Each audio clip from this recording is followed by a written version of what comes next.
Hey everybody, welcome back to my Grow Like a Pro YouTube channel.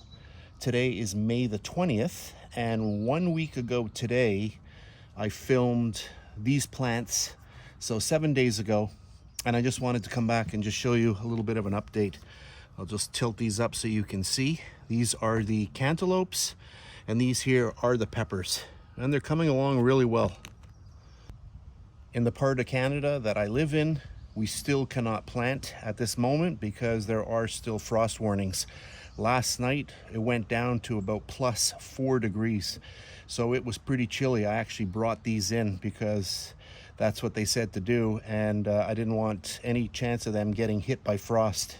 So during the day I do bring them back out, and thankfully we've got some nice sun today, and you can see how well these plants are really progressing. So just a really fast update. Let me just tilt them up a little bit so you can see them again.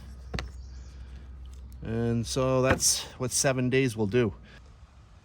So I just wanted to give you a fast update of what another week of growth looks like. So that's it for now. I'll be back when I do another little update. Thanks very much for watching, and I'll see you next time.